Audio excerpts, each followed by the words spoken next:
Welcome everyone.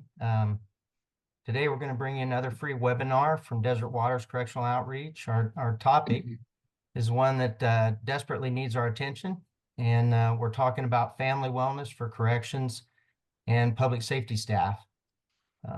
Today's program is called Guarding Home, a Correctional Family's Journey. My name is Brent Parker. I'll be your moderator today. I worked in corrections for about 35 years. Now I'm retired, and I get to serve Desert Waters as a master instructor and an advisor. My wife and I raised 4 kids ourselves, so I have some firsthand experience on how corrections can affect family and a home life. We're joined today by 2 very special friends, Joe and Becky Zacola. They've been together for 13 years and have a 6-year-old daughter, Gabriella. Becky and Joe will share their insights and stories about the impact corrections work has had on their marriage, their family, and their home life. And so thank you, Joe and Becky, for being here today. Before we get started, I'd like to invite everyone to visit our website at desertwaters.com. If you go there and click on training, you can learn about the 2 correctional family wellness courses. One's for adults, and the other is for correction staff. Both are excellent classes. You can also click on services to read family stories and to learn more about our National Correctional Family Appreciation Week. So check that out. You can also follow us on LinkedIn, Facebook, and Instagram. So for today's webinar, I'd like to ask our viewers to post your questions to the chat box. And at the end of our discussion, we'll take a few minutes to address as many questions as we can. We'll try to finish on the hour, but we'll stay longer to cover those questions. So, and if you have to leave early, you can always catch the whole webinar on our YouTube channel. All right, let's go ahead and get started. We've got several questions and topics to cover. So we'll start kind of from the beginning. So Becky and Joe, starting a new job is always exciting. So talk to us about your initial expectations regarding the effects of Joe's jail work on your home life. What were your initial thoughts? I'll start. I feel like there was no kind of expectations. I think that's one of the problems with all this is they don't really train you to deal with this stuff. They train you in how to talk to people, how to deal with the inmates, but they never really train you how to deal with at home.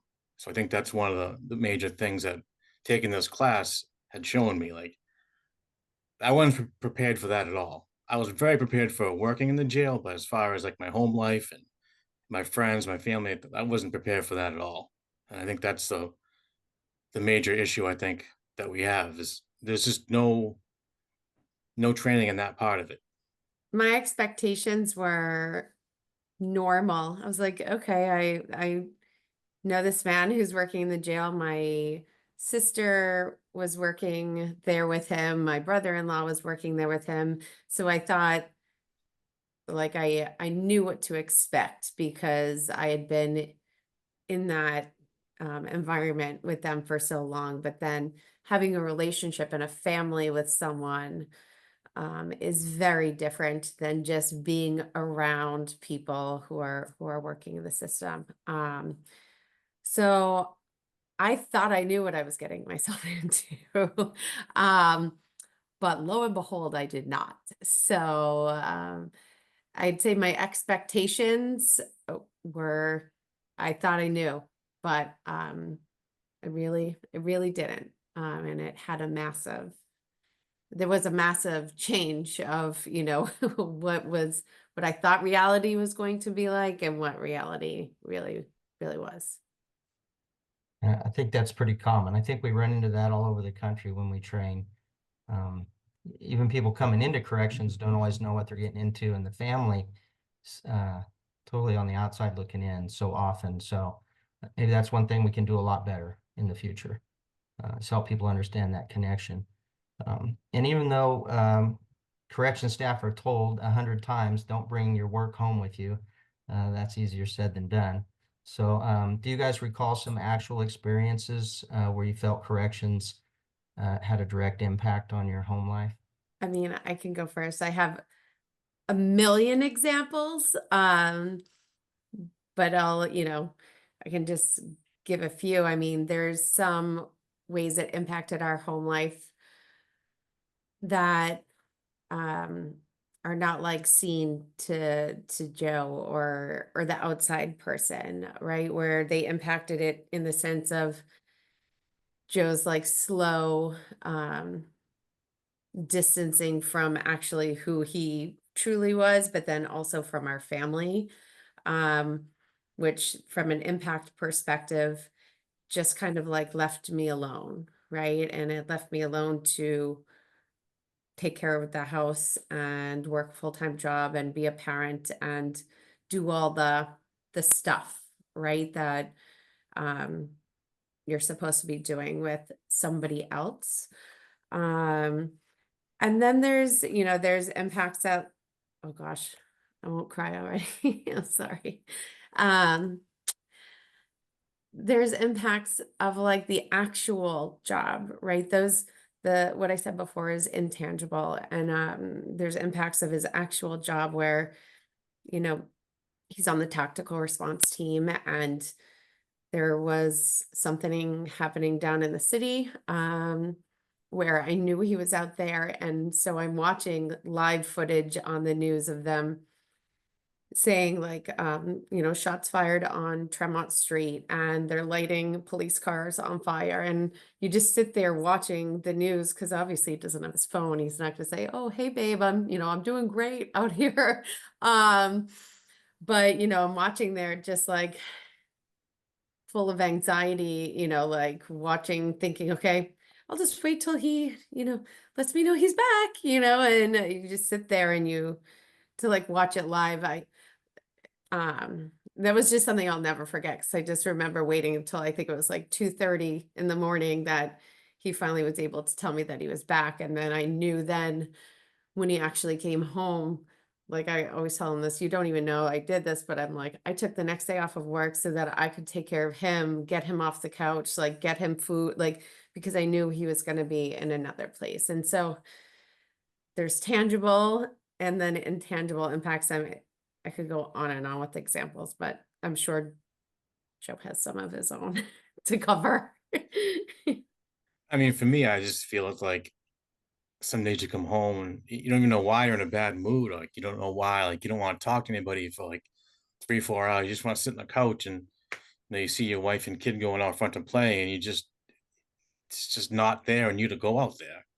You're just like, I just want to sit on the couch for another hour or so, and like all that time passes, you don't even realize like you missed all that time with your family for no reason, and there'd be days where like getting forced overtime to work. Like I come home from work the next day and I'd sleep the whole day away on a weekend, like my day off, and I wouldn't even have time with my family. And that kind of stuff, I think, is the biggest effect is you miss all that time and you don't even realize it. And you don't even know why. Like you just miserable. And I always say, like, I just felt numb. Like I didn't have any feelings at all.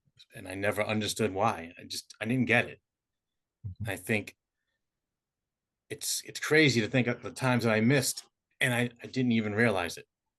Like it might have been something stupid. It might have been like just going out and playing in the backyard, but like the time's all gone now and I can't get that back. And kind of sucks that I missed that and didn't even realize it because I was just on the couch, just in a bad mood for no reason whatsoever. So it's kind of that happened a lot and I didn't even realize it. Yeah. Yeah, and you can't get that time back. Nope. That's the hardest part. And I appreciate you guys sharing those stories, because that's not easy to bring up that kind of negative things that have happened. So I really appreciate you sharing and being honest about that. And you mentioned kind of the safety and security part of it, Becky. And safety is ingrained in the minds of all corrections and law enforcement staff from day one. We think about our own safety and the safety of others. So with that in mind, can you tell us how you dealt with the struggles related to perceptions about safety? What efforts did you make to protect your family, not just physically, but maybe emotionally too, maybe even extended family? I think I just didn't say anything to anybody.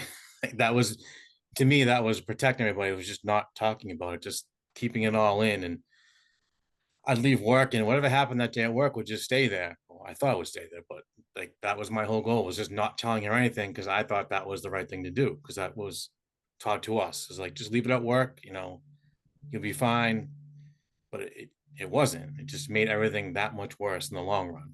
Yeah, and I think, my version of protecting the family from the job was like protecting Joe from himself sometimes, right? And making him feel like what was happening was normal for him, or trying to like, I look back and it's actually me walking on eggshells all the time, but it was doing that to like protect him so he didn't go off the rails. And then it was honestly, um, um, it was protecting our daughter too, right? Because I knew that wasn't the version of her dad that she should know. So I made up for that in other ways and like was saying, oh, well, dad said this and this, knowing that like, you know, he didn't, right? Or it was trying to like preserve and protect him in the sense. So when I knew he would come out of this, there was like something to like go off of, and tried to give her those experiences with him, whether he was mentally there or not, so it was just me, it was just like actually protecting those two people, which was probably doing a lot of damage to myself at the same time, but that's how I looked at it. Thank you again for sharing. And you both make really good points. Unfortunately, I think that's the training that everybody gets in corrections and law enforcement, is don't talk about things. Unfortunately, I wish we were trained to talk about the emotional side of what we've been through, maybe not all the details, but it would be helpful to our families to at least know why we feel the way we feel and why we are quiet. And sounds like you guys went through that, and it hurts everybody because the not knowing is sometimes worse than knowing. That's what I always would say, like, like I've been around this for now, it's 19 years. Like I don't even know where, I've never seen the inside of this place, right? Like I don't even know what your day looked like. I can't tell you, there's not one time that he came home and said, oh, this happened today. It was like, normal, normal, normal, right? It was fine. It was fine. And I'm like, I won't say what I really was thinking, but like, no, I know that's not right. um Hey, in my defense, I thought I was doing a killer job of doing the right thing. I'm gonna be honest, I thought I was you did a killing it. great job at that, Yeah, babe. I really did though, because that's what they trained us. So I just thought, I'm like, I'm killing this. Like, I'm doing such a good job. Like, wow, I'm awesome. But I clearly wasn't. Yeah. And most of us old timers would agree with you, Joe. You were doing great. Just we look back on it now and we think, oh, we could have done something different, maybe. And you make a good point, Becky, about not really knowing what goes on inside or even what it looks like. And people have TV and movies, but that's not very accurate in many cases. So, yeah, you're sort of left to your imagination, and that isn't necessarily the best thing. So, yeah, that's tough. Um, and now you've been at this for a few years. So over those years, what do you feel has helped improve your relationships at home, and what have you done to make your home life better? I just think I try to tell her stuff now about what it is, like how little it is. And just even if it's something silly, like I try to just tell her that. Because I think I saw the line a few times of stuff I shouldn't tell her necessarily. And it's good for me to know that, because then I talk to my therapist about it, and it's just, at least I'm talking to somebody about it. So I think I'm on my own, just trying to find as much, doing research and going to different classes and taking classes about mental health and wellness, like just doing stuff on my own to be better. Yeah, like now he's really killing it, right? Like you said, Brent, like he did a bang up job at not saying anything. And, now I like say this is the best version of Joe I've ever seen in my life. And I've seen a few versions of him as we've grown up together, right? Um, and I think like what are some things that we do? Like we actually talk to each other now, you know, and you say about just about work, but like we actually talk to each other. And, that's me too, because for 13 years, I just push it all down and just think I got to deal with it. And I have to be the one to like handle everything and do everything. And, um, it's hard for me sometimes. I think that on the family side, there's still like a lot of resentment that you have to like go through. But that's like my responsibility in all this is to figure out how to like deal with that resentment. Because if he's doing this for himself and for our family, then, it's not fair for me to be like, well, this one time I remember, it's not a fair thing to do, but that is really hard, when you've been operating in a certain way for a really long time. Um, but I think like for me, we talk to each other. Like I see a therapist too to deal with all of this. Um, I mean, he sees one, and I just think like him being present in our actual daily life and contributing. Like I have a partner now that's here, and we're not perfect by any means whatsoever, but like we have like an actual like partnership now in like life, and it's pretty freaking awesome, but like that wouldn't be possible if he didn't like stop and say like I really got to do something. And I think that's a big, from what I can see on the outside, but still on the inside, like there's a misconception of like what being tough really is. Like for me, I call BS on the like, oh, I can't talk to anybody. Like that's, Yep. you're tough if you go talk to someone and try to figure out your life and save your family. That's what a tough guy would do, right? Like, so, I mean, for me, this is the most badass thing that I've seen my husband do in a long time. I think another big thing was finding a therapist that dealt with first responders, because I felt like I'd gone to a few before, and I would tell them stuff and they would look at me like I was crazy. And I'm like, oh, like this person has no idea what I'm talking about. Like, not even at all. Like they would just try to diagnose me or something or just throw meds at me. And that's just not what I wanted. And when I finally found someone that's like specifically dealt with that, it made things a lot better, because my therapist now is a retired police officer. So she might not know what I dealt with specifically, but like she understands where I'm coming from. So it's just easier to talk to someone like that who understands and has been there. I think you make a critical point there, Joe. If you're when you do seek a therapist, you got to find somebody that understands our work. Yeah.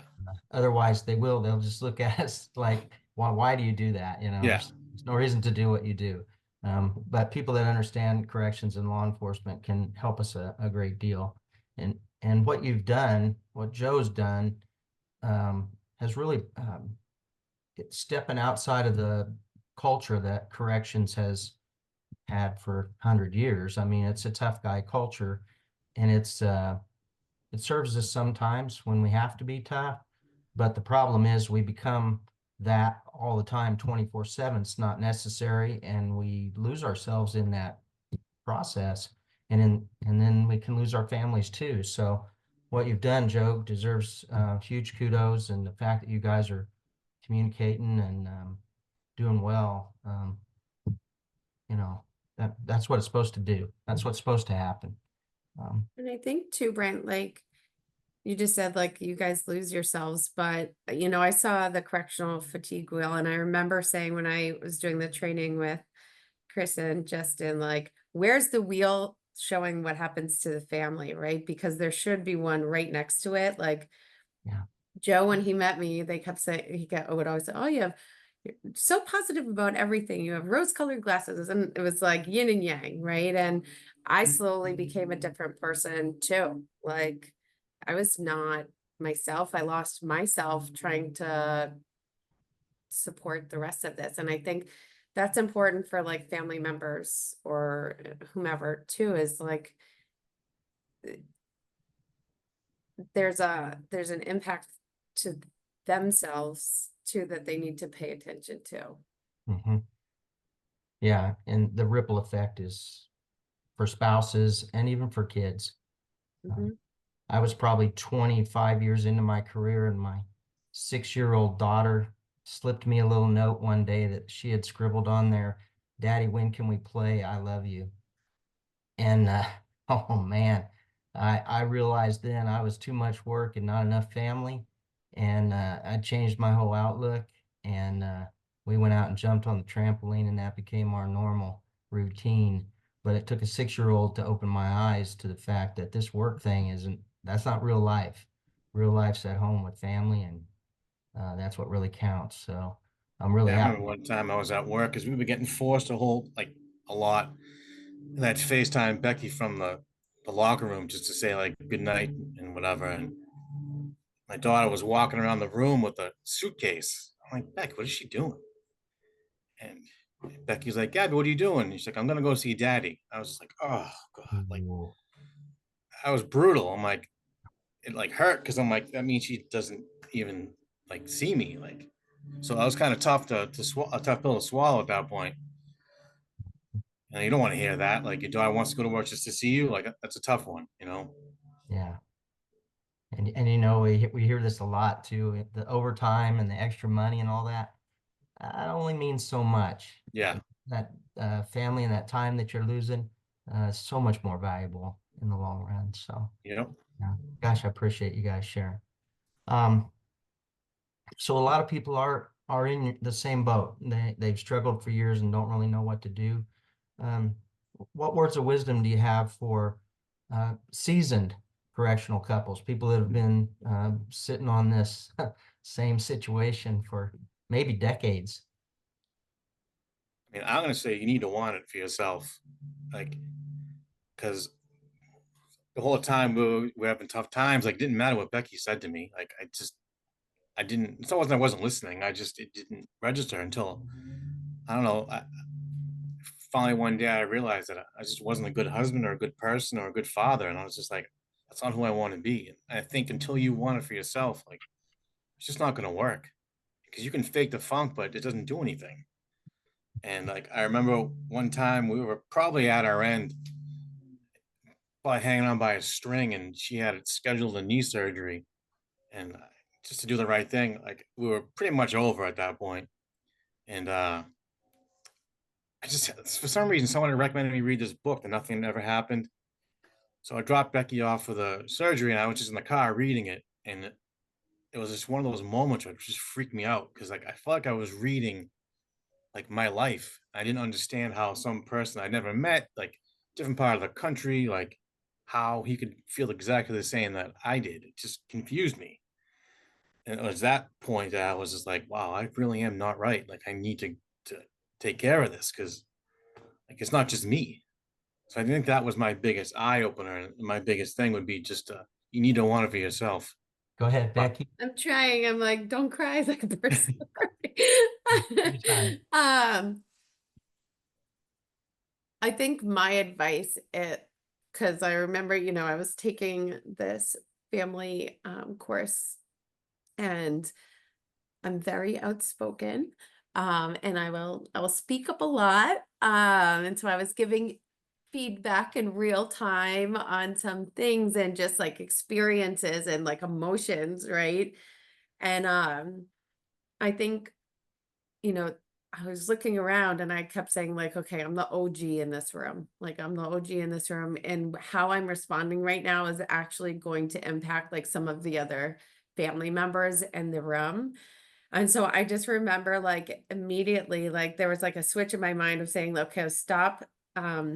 Like, no, don't stop. I didn't stop, but change the tone, like change the tone of like the frustrations and emotions to like actually being helpful and looking around the room and saying, okay, how can I help prevent the same thing that happened to me and my family for these other families that are in the room, and just immediately started like trying to connect with these different families that were parents, you know, spouses, kids in that room, and adult kids, but kids in that room. And I was just like, okay, how can I then support them on like what they're going through? Like, how can I take our experiences and stop kind of like complaining about them and being angry about them, and like use them to help like the other people in this room that I know that are experiencing the same things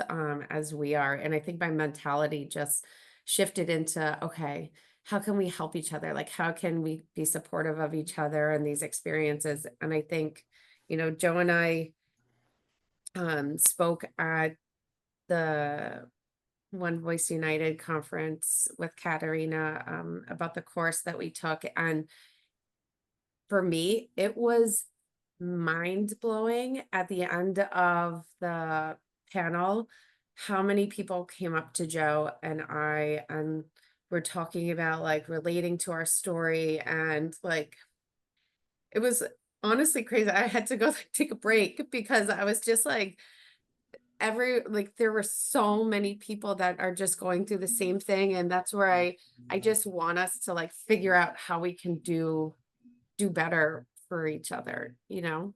Mhm. Well, and you guys hit on the exact point that you're not in this alone. Everybody that works in corrections, law enforcement, anywhere in the country, maybe the world even, goes through the exact same things. And when we realize we're not in it alone, it makes it a little easier to work for a solution. And the fact that you felt that way in that training, Becky, that's big. That's the reason that I think all of us train for Desert Waters, because we want to help others not go through what we've been through.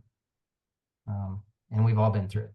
So, I also try not to be that salty guy at work anymore. I try to like talk to the newer, like even like the older guys. I try to like just talk to them a little bit more. I know how we are. Like we get like 10, 15 years in and we just don't want to talk to anybody. yeah, But even if it's something small, I just try to be open to conversation now more than anything to help them out. 'Cause, like we don't admit things, so it's even harder. But I just do my best now because I'm also on EAP peer support, so I do my best to even some of the senior guys who don't want to talk. I just try to like even if it's like a silly conversation, just have open dialogue with them at all times because I know it's hard. yeah. I know how we are. Yeah, and so often even the toughest guys in our culture, if you can get them off to the side and talk to them Yeah. in private, you find out they're beat up inside too. They're doing it day to day, but they're hurting inside, and they need some help. So you guys are great role models for all of that. So on that note, let's say, what would you say to a young couple just starting out? What could you tell them to do to prevent some of this from having such a huge impact on the home life? I mean, I think the biggest thing is just to talk. I mean, it's shocking how easy of a thing that is. It solves so many problems. I mean, I feel like if I had just talked, like it would never have got to the point that it did so many times, and it's just so simple. Just talk about it. It doesn't have to be anything big. It doesn't have to be like a groundbreaking conversation or anything. It can be just like, oh hey, like there was a fight today. Oh hey, like nothing happened at work today. It was quiet. But I just think we try so much just to hide it that it just doesn't do us any favors. And also, like I feel like just like do your own research outside of it, like for mental health and wellness. Like there's 1,000 trainings out there that you can do and books you can read or podcasts, all that kind of stuff helps. I just think we're so not supposed to be doing that kind of stuff like meditation or whatever. Like I think all that stuff helps. And the earlier you start into it, the better off you're going to be. Yeah, sooner rather than later. Yeah. Yeah, good points. Thank you. Becky just looks like she's got something more to say. I do. I also am like, why is someone outside the window blowing leaves right now? So hopefully nobody can hear that. I'm like mortified, so I'm hoping nobody can hear this. Um, yes, talk. And now Joe and I were saying this yesterday when we were kind of talking. I think it was yesterday when we were talking about this. Like, it's so funny that we're actually talking about this, because if you looked at us like a year ago, 2 years ago, God, please don't look at us 5 years ago, like we weren't even in the same rooms, because like we didn't talk. Like it was just like a very like, be like, hey, what's up, what's up, kind of like moving on, and I think when something's happening with your person, with your partner, right? As a family member, you know. Um, and so for me, instead of like really like addressing it, even if he wasn't in a place to listen or talk, like I never even addressed it, because I'm like, oh, I got to deal with this. This is part of, right? I signed up for this, right? I gotta, and I don't have to, nobody has to deal with that. Like you don't have to just sit there and be everything and do everything. So like once you start to notice something, if I had addressed something with Joe or like tried something, I always say like and it's not all on me, but like if I just were to say something a little bit earlier, or like approach it in a different way, think about like other ways that, like to start trying to like address this before we actually had like no hope left. I think maybe would we have gotten to that point? Who knows, right? But just like actually pay attention to yourself, to your partner, like your family member, talk to each other. But like, I don't know, nobody's perfect. And so like you shouldn't expect to have all your stuff together as like someone who works in corrections, and nor should we. So like talk to each other or go talk to someone else who understands, what you're going through. Yeah. I'll be And honest, Beck. I don't know if yeah. if you would ask, like, I don't know, because I probably wasn't ready, so I don't know if you even say anything how it would have worked out. Yeah, but I think that's the partner in you though, right? Like No, I to know. want I'm to just help. saying. So I think, but it's also like recognizing it, so that you could say that till you're blue in the face, but I'm still, over here still gonna be like, okay, I'm gonna try, or I'm gonna try for myself, find someone for myself to talk to, right? Like, there's just um so much both parties can do of like pushing stuff down. It's just not healthy, right? So I I would still try. Yeah. And Oh, I know you would. I think one of the challenges is that the corrections fatigue, the problems, uh, they evolve so slowly in our careers for us as the staff, and then our family might even see the issues before we do, because we're just living it every day, and that's when somebody has to speak up, and sooner rather than later is going to be better. Even if it causes a little ripple right now, it might be better in the long run. So I think corrections people can work 10, 15 years and not think they've changed at all. And if you ask their spouse or their parents or their friends outside, they're like, oh yeah, you're totally different. And we just Yeah, don't know. that's the answer I'd get from Joe. Like, I'm fine with the little smirky little brow thing. Yeah. I'm fine. I don't know what to try. I'm fine. Like, okay, here we That, go. I was, Okay, I might as well not even talk to you, right? Because it's just instant, like, I'm yeah, fine. And it's just, okay, we know that you're not fine. So right. let's do something. But again, like to Joe's point, you have to, there has to be willingness on the other side too. hmm And if I might speak for correction staff, when we say we're fine, sometimes we know we're not fine too. Mm-hmm. That's just our standard answer. yeah. So, I mean, I thought I was fine. I really yeah, did. For a long time, I thought I was fine. I had no idea. So she could have said it. I said, like, yeah, I'm fine. I'm great. Like, I'm doing awesome. yeah, But until I was open to actually realizing that I wasn't fine, like, I just would have ignored it, I feel like, yeah, and just sat on the couch and been miserable and not even realized why. yeah. Sometimes it's easier just to say I'm fine than even confront the whole issue. Yeah. Yeah. Hey Brent, there's some questions over here on the chat. And one that I really like, I would think that we could all benefit from is, how do you advise when both partners are in law enforcement? I think that there's quite a few of us where probably that's the situation. Okay, let's take that question, and then we'll save the rest of the questions for the end when we have Q&A time. But I think that is a really important question that's raised. What about when both people work in law enforcement? And Beck, I think you can handle that because your sister and brother-in-law both used to work at the jail. Yeah, and without Yeah, no, I know. using too much information, right? Like, I think, their experience is very different, but tracks with ours, right?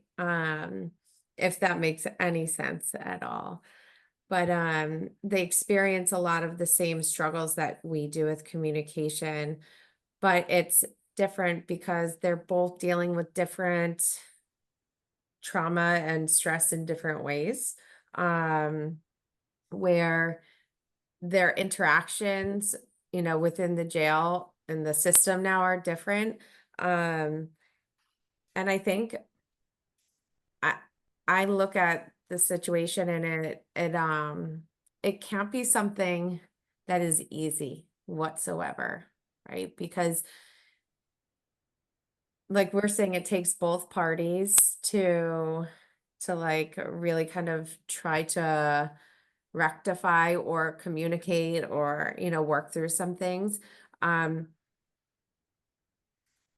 can only imagine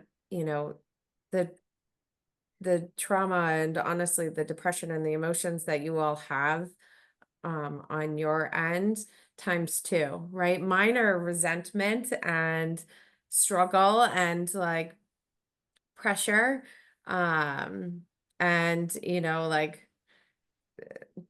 on that, the more emotional side of it, but that you have that, and it's compounded by also two people that have trauma.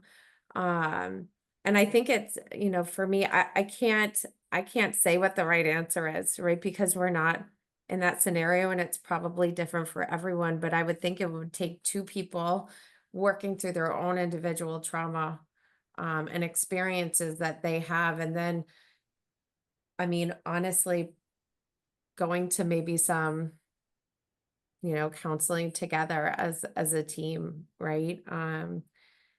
But I'm not envious of, well, anyone in this situation, but it must be really hard.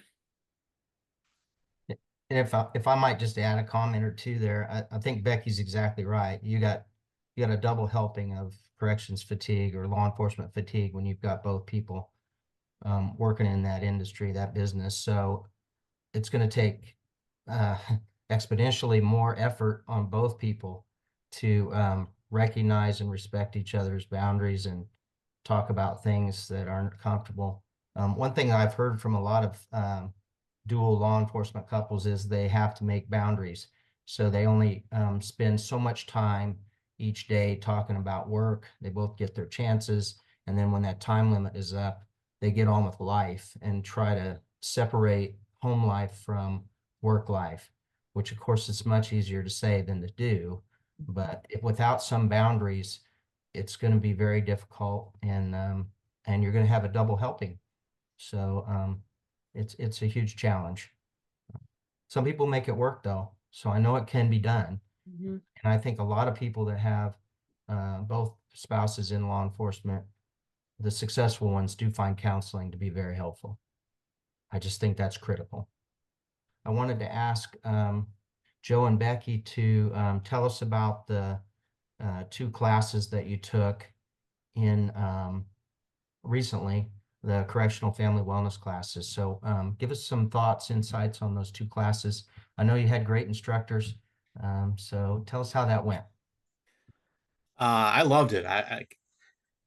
It was so good to be taught by people that had like real lifetime experience in the job. It makes it easier for us as officers to talk to them, obviously. Like, I just feel like if you put some therapist up there or just some academic person, it would have been totally different. But dealing with Justin and Chris, who both had put their time in, and they seemed really down to earth. So it was really good. We were saying that that's something that should be offered to the new people coming in at the academy, like just so they know exactly what they're getting themselves into, because you just have no idea what's coming your way. Like all of a sudden you're 5, 6 years in, and you're in the middle of the cycle. You have no idea. So we felt like having that at the beginning, and then having that, like, I don't know, like halfway through your career would be just an incredible resource to have for anybody in our career. It'd be unbelievable. I learned a ton just from that one class. It was stuff that everyone should know. I think 100%. Everyone should know that stuff. I agree with the facilitator comment. With Chris and Justin, I think honestly the comfort level I think we had as family members with them, and I'm sure they'll agree, we were open books. But the comfort level we had, because it felt like we were just talking to, like, I don't know, like, I'm looking at the camera, but I'm like looking at like you guys, right? Like we were just talking to you guys, and it was like talking to the people we are around all the time. So it was very easy to open yourself up to the content, but also like talk about things, like be open, in the classroom. And for me, I remember the point of seeing the corrections fatigue wheel in the context and getting angry. Like I got angry in the class because I was, and I will censor what I said for this webinar, but I was like, where was this? Like, where was this 19 years ago, right? So we didn't feel like we were absolutely freaking nuts that this was somewhat, I was just like getting angry in the sense of like, this should not be getting to me when my husband has 1 year left, right? Like, that's selfish. I know it's just thinking about me, but like, it should not, like this should not be getting to me now, right? Like when I saw the wheel, I just was crying because I'm like, I'm looking at it, picturing my husband like disintegrating over the last, 19 years of him working there. And I'm like, this is BS that this is, now just coming in front of my face so I can see this. And, for me, it was like, I was angry, but then I was like, okay, I remember that's where I'm like, okay, like, some people haven't gotten to this point yet, Becky, in this room. Let's switch it around, So, but that's where I kept thinking, and I remember speaking after the course to Katerina and a few other people saying, like, we need this in the academy. Like, this family course needs to be something that's like brought way earlier in the course of people's tenures in corrections. This information, whether or not you've been through it yet, like most likely it's coming, right? So let's all figure out how we can best prepare ourselves, our families, like each other, start being aware of things earlier on. Like for me, it was anger, and then just eye-opening of to like, okay, there's other people in this room, like someone's just started a few months ago, right? So rather than scare them, Becky, you should, like let's change the tone a bit, and like hopefully this is something that will bring awareness and like be a little bit more eye-opening, so they don't get to the point that Joe and I got to, Yeah, I think it's been almost a universal experience for all of the Desert Waters trainers that when people see these classes and this information, they ask that question, where has this been my whole career? And actually Desert Waters and Katerina's programs have been around a couple of decades now, and it's unfortunate some people are just finding out about them, but it's evolved, and so it's gotten bigger and better. And there are classes for veteran staff. We have a great class called Towards Corrections Fulfillment for brand new correctional staff. We have it offered in basic training. So people do get an idea what they're getting into, and they can share that with their families from the very beginning and be proactive in their approach to the corrections fatigue that's coming their way. And then the correctional family wellness classes are relatively new, and they're just being so well received. People feel just like you do, Becky. Where was this? We need this. We needed it when we started as much as now. So Yep. you guys are helping us get the word out, and it's going to save some relationships down the road. We're convinced. So thank you very much. We do have some questions piled up here, which we want to start on. Before we start on those, just let me say a couple of things. If you have to leave the webinar, be sure and check it out on our YouTube channel. It is recorded and will be posted there. Next month, we've got another webinar entitled Keeping the End in Mind, Continuing the Corrections Wellness Journey. The Desert Waters founding director, Katerina Spinaris, will be joined by corrections veteran and author, Bill Young. And Bill is the author of a couple of the books. One of them's been mentioned, The Nothing That Never Happened, and I think the other one's called When the Housing Unit Becomes Home. He's an excellent author. He's a good friend. You're going to appreciate his insights, and you're going to love his enthusiasm. So watch for that webinar next month. Definitely want to build that up out there, get some people to attend. Let's turn our focus to some questions. We've got several here. If Joe and Becky are ready for some questions. First one's, how do you do out in public? Has that changed both when you are with your family and by yourself? No, I'm still the same. I'm like, some things will never change. Like, I don't know, it's just me being cautious. I feel like I do my best to put myself in situations now. Like, I think we've been together for 13 years, and the past 2 years is the first time we've actually started going to concerts and stuff like that. So I'm trying to be better. Still not easy to be out sometimes. Like, but I do my best. It's not always easy, but I definitely have tried to be more conscious of putting myself out there and just to trust people, no matter how hard it is. Like, I Yeah. still sit, like, I won't sit facing the room. Like, I still do stuff like that. And like, try to sit on an aisle seat, but I definitely become better of just trying to put myself out there no matter what, because it's not worth it at the end of the day. Like, I feel like I miss so much for no reason. Like, if something bad's gonna happen, it's gonna happen anyways, whether I'm sitting facing the door or not. You never get the good seat. That's what I always say. I You know. never get the good seat when you're out because you can't see anything. You're going to be facing like the wall or the window or something because everyone, he's got to see out everything. But you don't give yourself enough credit. Like he was saying, for 13 years, we literally never did anything.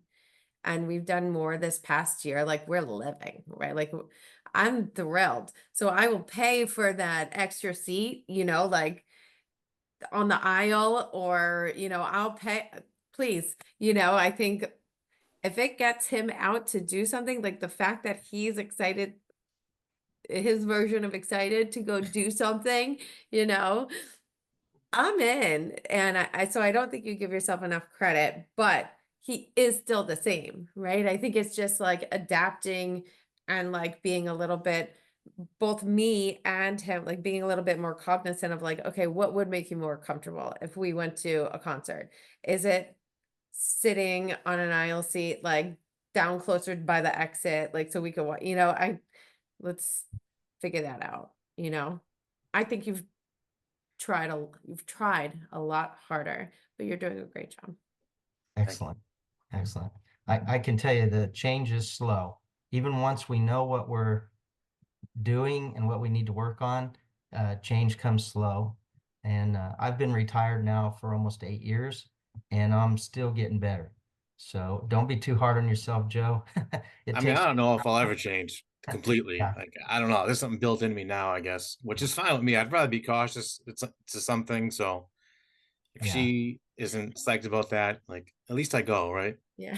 Exactly. Someone's got to be cautious. I'm Yeah. like a free hippie running around this, like, so. That's excellent. All right. I think Cheryl Morris, you've got your hand up. If you want to unmute and ask your question, I think that's okay. Okay, thank you. It's really a statement.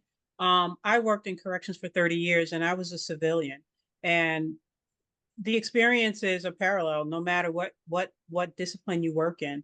But what really struck me was when they talked about trying to protect the family and not talking about what's happening at work. I went through that, but and I understand to a degree protecting the family, but I think for me it was also protecting me because my family and friends didn't work in that industry. And like you guys talked about, they don't understand it. So when I did try and talk about my bad day, I always got, why would you put up with that? That's just not who That's you right. are. And I'm like, well, this is a paramilitary agency and I have to follow all lawful orders. And it got so frustrating that I just stopped talking about it because it was frustrating me more than to not talk about it than to try and talk about it, and the therapy piece is very critical, but I was told to my face when I talked about going to therapy, I needed to be careful. And if I went, pay out of pocket, because if you use your insurance and they find out, that could stagnate your promotional opportunities. So I waited until I retired 2 years ago and went into therapy. And that's when I found out it wasn't just burnout and stress, which is what we normally call it. It's really the trauma. But a lot of people who are still in those seats and walking in those shoes, they don't know that. So I appreciate this training. I just felt the need to share that. That's all. Thank you, Cheryl. Thank you very much. And you hit on a really good point that if you work in corrections, it doesn't matter your role, your position, your rank, your title, none of that. We all are impacted by the work. And even when we do the trainings and we do activities, we find people that work in different disciplines, civilians that are inside, program people, security. It doesn't matter. We all get a healthy dose of corrections fatigue over the years. And then we take it home and it impacts our family. So thank you very much for sharing that. And the other point that you make, we've heard before too, is that getting counseling can be detrimental to your career. And we're very hopeful that that learning curve is changing a little bit and it's not becoming such a stigma. But unfortunately, there is a bit of reality in that in still many places. So we still want people to get counseling, however you need to get it. It's worth it. So thanks for sharing, Cheryl. Appreciate you. Thank you. Okay. Joe, do you find it easy to talk about this with other officers? Good question. A year ago, no. I think after having the course, I think a lot more people have kind of opened up to it a little bit. So I think definitely having something like this around and having working with One Voice United, I feel like it's really opened up a lot of people's minds to talking about it. And I kind of feel like the newer generation of officers coming in may not be as good as officers, but they're a lot more open to talking about their issues than people with like 15 plus years. So I think it depends on the person as well. Yeah. I have some close friends that I could talk to, and there's some people that I'm friends with that I probably wouldn't have this conversation with. And nothing against them. I just know that they wouldn't take it. They wouldn't be so receptive. No, they'd Yeah. just be like, yeah, I'm fine. Don't worry about it. I found too, time and place really matters. So, you're not going to get a great conversation in the middle of a cell house with fellow workers, but you might get a good conversation later at a barbecue or something in private away from work. And they might be more receptive. Not always true, but, I found like a lot of these newer guys, like honestly, text messaging, like they're real comfortable texting as opposed to like talking face to face. Probably because it's easier just to just type stuff than it is to like actually say it out loud. So yes. I do a lot of my peer support that way because they seem to like talk easier that way as opposed to like face to face. It can be embarrassing sometimes to say stuff like that. So, Yeah. everyone hates technology and texting, but I feel like it's kind of made it easier for some of them to talk. Yeah. Some ways. I've also stopped trying to compare my job to Becky's because sometimes we'll have an issue and I'll be like, oh, I want to trade jobs. I've tried to stay away from that statement because it's, like, she gets kind of upset. Drive me nuts. Yeah. Sometimes I wonder who's got the harder job, holding down the fort at home or holding down the fort. So I think the home life can be a real challenge sometimes too. So Yeah, it's like just because, like if I'm telling Joe about my stressful day, right? It could involve just corporate stuff because I'm in that world. And that can also be stressful sometimes. It's a different kind of stress, but it doesn't make it not stressful or important. And so, there'd be times I'd be like, oh, well, X happened, and oh my gosh, I'm gonna pull my hair out or something, and you want to come work where I work? And I'm like, that's not a good answer, right? Because just because it's just because it's not the stress you have to deal with doesn't mean that it's not stressful. And like, yeah, we gone through that. We go through that. yeah, it's easy to get into the comparing stress, but stress is stress. Mm-hmm. Yeah. And yeah, everybody's going to be affected by it. So it's hard to compare. Well, let me just say thank you to our audience for attending and listening and offering great questions. To those of you out there that work in corrections and law enforcement, thank you so much for your service. And to all the family members out there, thank you for your ongoing love and support, because there's no way we could do this work without our home life, without our families. Even on the toughest days, it's still better than not having people there. So thank you so much. I want to thank Justin Stevens, our tech advisor. He's behind the scenes, but he's done a great job helping put this on today. So thanks, Justin. And special thanks to our wonderful guests, Becky and Joe. We appreciate your insights and your time, and we value your friendship. So thank you very, very much. Thanks, guys. Thank you. So until next time, everyone be safe. Take care of yourself and your family. See you next time.